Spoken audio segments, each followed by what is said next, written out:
Hello guys, welcome back to the series of tutorials on cybersecurity. I am Deepak Kunyal, and in this tutorial I am going to discuss about loops in shell scripting. So if you have gone through my previous lectures, you have seen that I discussed if else in previous lecture, and that lecture was a bit lengthy, but we need to discuss all those things there. Now I am going to discuss loops here. So sometimes you need to repeat commands, and for that you need loops, right? So we have other kind of loops in other programming languages, like you might have seen for loop, while loop, do while loop. So you have gone through these loops in programming languages like C, C++, Java, and some other programming languages. So similarly in shell scripting or in bash scripting, you have options of loops, but you don't have all these three loops. You have for loop available, while loop, and there is some another loop which is until, and it's new here. So if you have gone through C, C++, and Java and these loops in those programming languages before, you might find some similarity, or sometimes you might get confused in shell scripting loops because there is a lot of difference in writing the loops, but still the whole idea is similar. So if you know about loops, it should not be much difficult to you. So let's start with for loop first, and I will tell you how many types you have to write this loop. So this is the first way, and the first way is we need to read values in a list. And what does it mean by this? That we need to read the values in a list. So syntax for this is for where in list. I will show you what this list means, and then you have to write do, and then you can write multiple commands over here and end the loop with done. So these commands could be any command of Linux, and here in the list you have to pass series of values, and you can pass these values in multiple ways. So let us take one example to understand this thing first. So suppose I am writing for test in, this is Linux loop. So here the series of values that we are talking about are these, and this will be a variable here, and this is a keyword that you have to write always, right? So let's write few more things here, then write do and echo, and we want to echo test here. So test is the variable, so this is test, and then and the loop is done. So after the loop ends, this test will have value loop, and output of this whole thing is going to be this is Linux loop, right? And when you test, or maybe you can echo value of test at the end, and its answer will be loop, right? These things are not going to work as you are seeing right here. So there might be some problems or some drawbacks in some cases. Let's take another example to understand that thing first. Suppose we have a loop for test in, I don't know if this will work. Actually, this will work, should come in one line only. This is one line. There is no space here, so I am writing this below this. And then after that, you have to write do echo test, and after that, you have to write done. So the problem here is that if you look at answer of this whole loop, it will output I don't know if this, and then third line will have this. So here you can see that we have a bit different output than we got here. Here the space was separating these words, but here we are getting something different, right? Maybe we were expecting that we'll get I don't know if this will work, but we got a totally different thing. The cell saw the single quotation marks here, right, at this place and this place, and it attempted to use them to define a single data value. It thought that this whole thing is a single data value starting from don't and till here, right? So this is actually causing problem, right? This code is causing a problem. So we have some solution to that, and we can solve this problem by few means. How we can solve this problem? We have two solutions available. So the first solution is we can use escape character. And how should we use escape character? If you are writing don't, you have to use it like this, So before this quote, you have to use this slash. So the second solution is use double quotes for values that are using single quotes. So what does it mean? If you want to write don't like this, use double quotes here, and this will understand it clearly that we want. So how you are going to frame that list now? You can write it like this: I don't know if this will work. And now it is going to work. We expected in first example like this, right? Now coming to second part of this, there could be problem in multi-word values also. So what kind of problem we are talking about? Let's take one example for this also. Example third. For test in New York, and maybe you can write South America. So what is this problem here? Whenever you try to print this test variable like this, and if you expect that we should get this as one value and this another value, we are not going to get so, right? We have seen that thing before because it is thinking it like a separate word and it will give us these four values. Clear? But there should be some solution to this also, and there is a solution available. What we have to do, we have to use double quote here if you want to use it as a single word. So this will work fine, and then in that case we will get answer New York and South America. Clear? So let's try to run these example first so that we don't forget these things. Okay, so here I have a terminal. I am going to create a file with name for loop, and here I am going to write those programs that I have told you right now. So first line should always be hash, after that exclamation mark, then bin and bash because we are going to use bash here. Now the first example was for test in, this is Linux command, or you can write any other sentence that you want. After that write do, then echo and test, and then done. I am saving this file, coming out of it. Hopefully I will not be able to execute it at this moment. You can see I am not getting anything. To solve that, I have to change permission of this file, and I have changed it successfully. Now I can execute this file, and here is the output. This is Linux command, right? So get back to the file and try to use another example. I don't know this will work. Right, now I am going to run this program again, and you can see the answer. I don't know this will. I have told you two solutions. One is using this slash here and here before this single quote. Now let's run this program, and now we are getting the correct and expected values. But this doesn't seem a good thing, right? What you can do, instead of this, you can use double quotes here and double quotes here, right? Now again I will run this file, and you can see this is giving us expected output. Clear? Now we are talking about problems which are occurring in the multi-word values. We can run this and hopefully you will get what it should output, and this is correct. This was expected output here at this moment, but we want these two values together, South America and New York. So we can use this double quote like this, and now we are going to get two values, right? So that's how you can work around with the values and use those in the loops, right?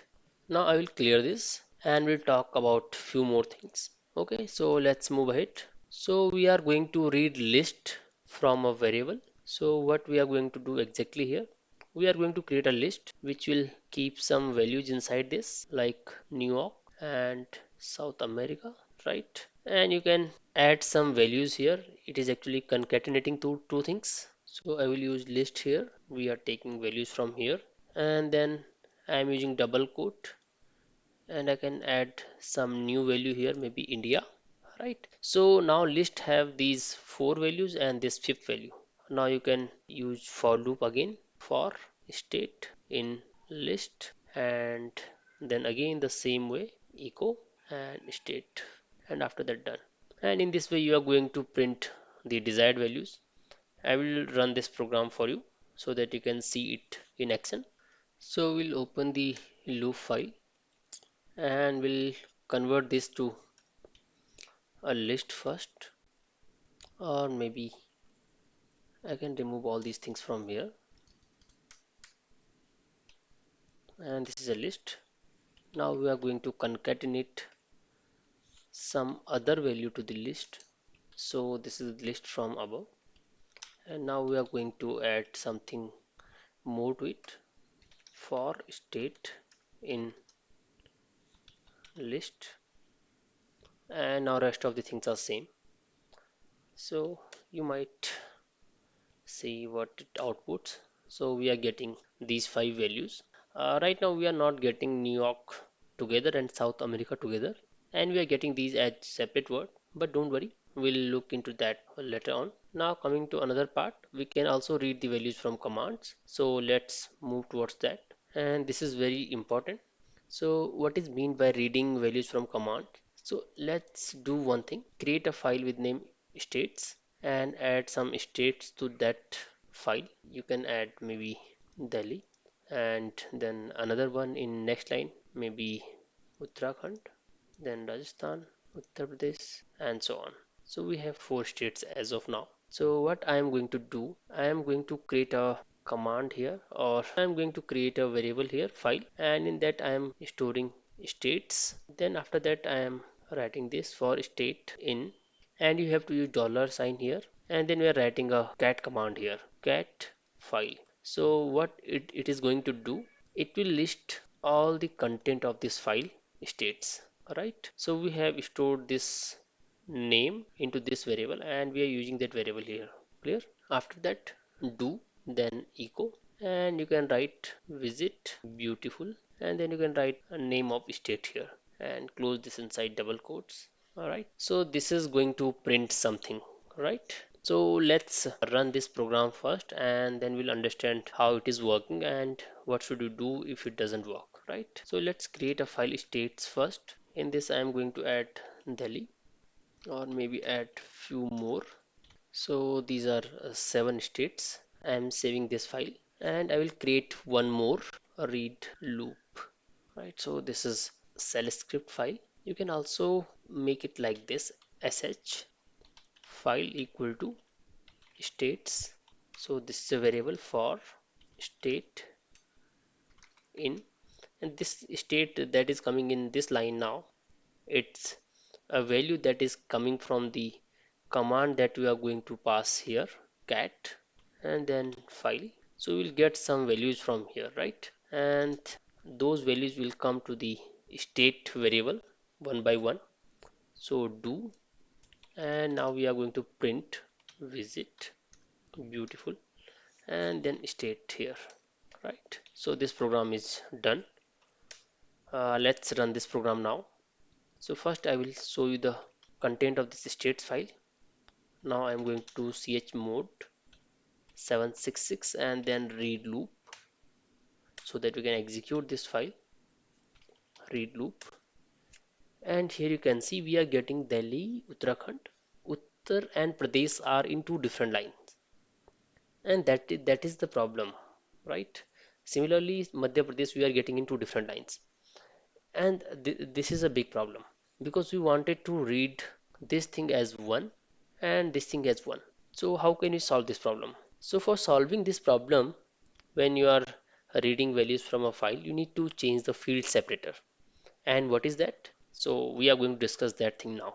So the problem that was caused just before this is caused due to a special environment variable called IFS, and its full form is Internal Field Separator. So this IFS environment variable defines a list of characters the bash shell uses as field separators. And the by default, the bash shell considers the space, tab, and new line as field separator. So if bash shell sees any of these characters in the data, it assumes that you are starting a new data field, right? So whenever you did like this, Uttar Pradesh, you actually started a space at this point, and that's why it thought that you are going to start a new value, which is Pradesh. Then it again saw a new line here, and it came to another line as a new data value, right? So this is not a big problem because we can solve it easily, but for that you have to change this IFS, right? So how can you change this IFS? So there is a method of doing that. You can take a variable ifs old to store the value that currently ifs has, like this. Put dollar sign in front of this, and now if this ifs has new line, tab and space, all these things, that will be stored in ifs old. And right after that you have to change this ifs to only one thing that you want to work at that moment. So I want new line act as a separator or field separator at this point. So I am going to make new line as field separator, and then we can use this ifs in program, right? And when you are done, you can again change this ifs to the ifs old value. And it is always recommended that you change this value at the end, right, when your program ends. Clear? So whenever you are working with long scripts, it's possible to change ifs value in one place and then forget about it and assume the default value elsewhere in the script. So a safe practice to get this is to save the original ifs value before changing it and then restore it when you are finished, right? So this was the technique that you should always use for changing this ifs value. So now let's move to that example again and see how it works. So do one thing, take ifs old and in this store the ifs value. Right after that you can change ifs to some other value. And what is that other value? This is a new line that we want in ifs, and when this program ends you can make it like this: ifs equal to dollar ifs old. Clear? Now run this program again and see the difference in output. Now the output is as desired. Clear? So I hope you got an idea how it works. Clear?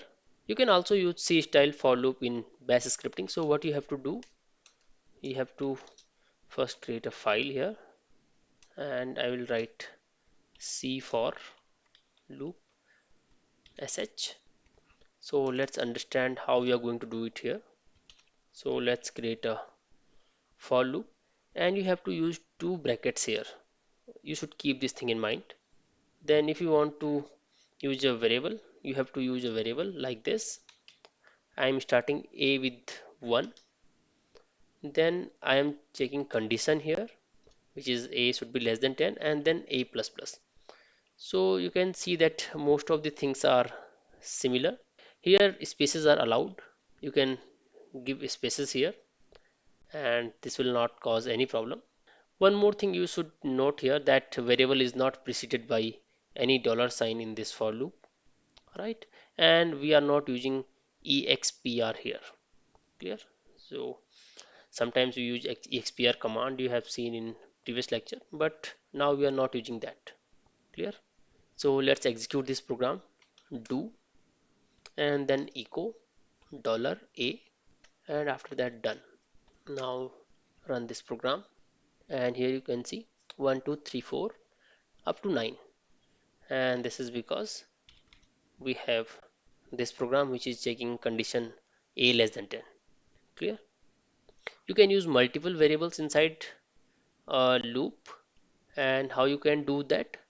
Suppose we have a equal to 1 and you want another variable v equal to 10, so you can give it here, but condition will remain only 1, so we are checking only a less than or equal to 10, a plus plus and b minus minus. And if you want to print a or maybe something other than that, maybe like this, so let's print it now. So here you can see we have printed a and b, one in increasing order and other in decreasing order, right? So you can see how you can use two variables in a for loop, right? So I think this lecture has gone a bit lengthy. We have discussed for loop till now. In the next lecture, we are going to discuss while loop and until loop. If you have any doubt or query regarding any of these things that we have discussed till now, you can ask me in the comments and I will try to respond back as soon as possible. So see you in the next video with some new concept. Till then, thank you so much.